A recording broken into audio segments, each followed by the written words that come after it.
Yo guys, it's Brett with Double Shots, and today I am doing just a brief review rundown of games played in the NFL today.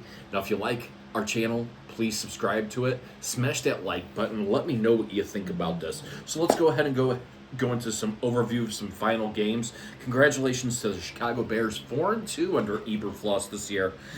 Jacksonville, they're taking a turn. They're 1-5 now, 35-16 in a London game. Unfortunately, the Jaguars need to figure something out there. Green Bay beats Arizona. Tampa Bay with a 51-point game, 51 points to New Orleans. The Saints, Dennis Allen, 27. They now move to 2-4. Joey Flacco gets another win, 3-3 on the year. Indianapolis, Tennessee goes into that rapid decline right now. Then we have the Philadelphia Eagles and the Cleveland Browns.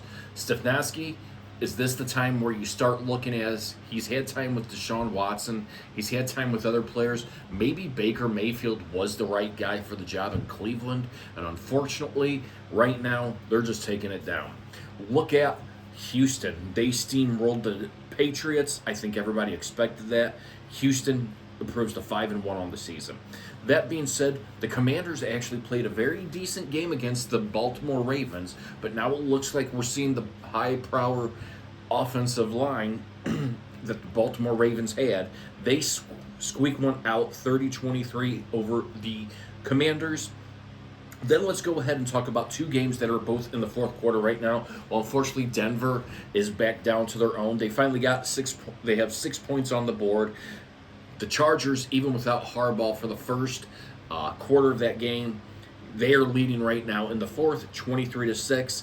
Then we look at the Steelers and the Raiders. Well, unfortunately, I don't see any surprises coming out for Rey Mysterio, who had Samantha Irvin there today, announcing him. I think the curse of Dirty Dom Mysterio and his son has helped the Steelers, who look to improve to 4-2 on the season. And then we also have Carolina, who is trying to keep up, still plenty of time, with the Falcons and Kirk Cousins, down 25-17 right now. So there's where that is. And then we have the Lions, Tigers, and Bears. Oh my, guys. Detroit and Dallas. And unfortunately, this is one of my things that goes back that I will be talking about here shortly in a couple rundowns of things. I had to turn it off. I had to turn on Christmas movies. Unfortunately, that's the highlight of it. Detroit is walloping Dallas Cowboys 34-6 right now. I don't see a comeback coming on by the Cowboys, but then let's prove me wrong. And then later on tonight at 7:20, we have America's game tonight. We have the 1-4 Bengals versus the 2-3 Giants. I am looking forward to this one right here. Let's see if Joe Burrow can get the Bengals back on track here. So I want to run down a couple things here, some options that are going on here in my head about things. And here's where I think I want to talk a little bit about Jacksonville. They've been taking a very tumultuous, since last year, going on their losing streak. They had a way to get themselves into the playoffs, and they couldn't fulfill that.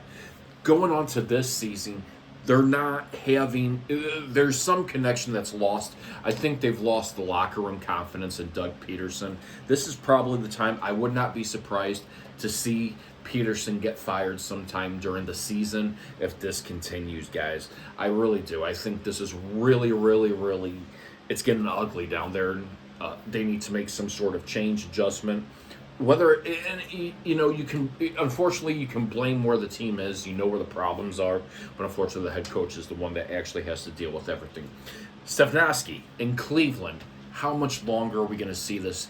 You bring in a guy like Deshaun Watson, and he has more problems off field than on field.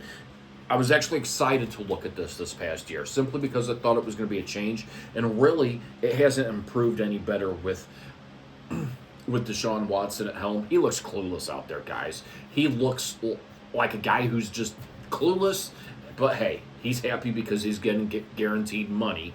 And I just don't agree with giving guaranteed money to a guy that literally was going to be out. I think it was really turbulent. I think it was a wrong move. I think this is going to jeopardize them going forward.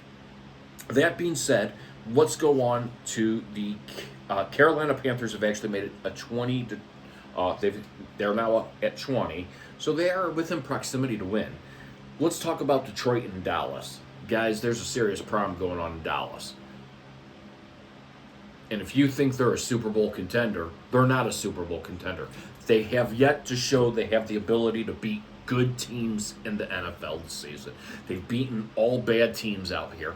There is a problem within that locker room as well too.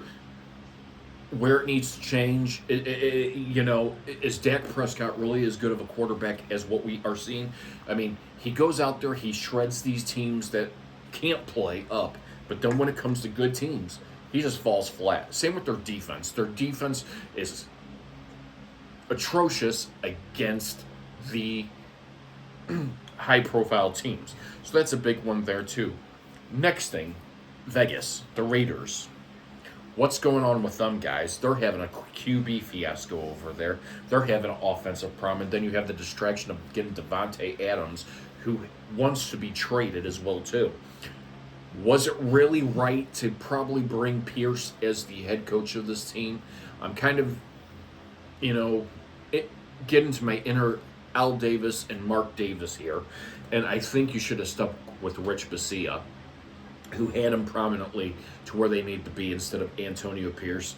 Unfortunately, as far as off of things, I think it's going to continue to be one of those things that fall apart going from there. Tonight, Cincinnati versus the Giants. This game has all implications on the line. This is a much-needed win for both two teams because to salvage the season, the Bengals need to do it. To get back in the season, the Giants have to do it. Nothing in my right mind says that the Giants are going to compete. But what I know, I've been skipping out the last couple of weeks. I've been actually coming up with my own conclusions outside of doing the videos with Dylan for double shots and everything. But I've been kind of just paying attention, laying back a little bit with that, going from there, just to kind of see where everything sits at. And, this year in the NFL, we've seen a lot of surprises and everything. Teams that I think we expected that were going to get better might have turned worse of things. There's some shocking things here. I think things are going great in Green Bay like I expected. Houston's they're powerhouse. C.J. Stroud is doing great. And I don't care if you're playing a weak team or a good team. They're finding their ways. They're getting that way. The Tennessee Titans, let's look at them right now. They have a quarterback problem as well, too. 95% of these teams that are playing, that are losing, that I've talked about, whether it be the Titans, whether it be the Patriots, whether it be the Browns, whether it be the Jaguars, the Cowboys even, you can put them statistically into there. Same thing with the Panthers. You have a QB problem right now, or you have something that's scattered right there that is going to take. Dallas, I'm more or less concerned simply about because the biggest thing is this is a team that is built to contend. They actually have good players, and right now, those good players are not getting their development that they need. So that's where that sits. So anyway, this was my quick rundown of today's games so far. Exciting. We will be back with another one here very soon. I want to thank Dylan for allowing me to go ahead and do this video. If you like Dylan's channel, Double Shots, smash the subscribe button and smash that like button, and I will see you guys soon.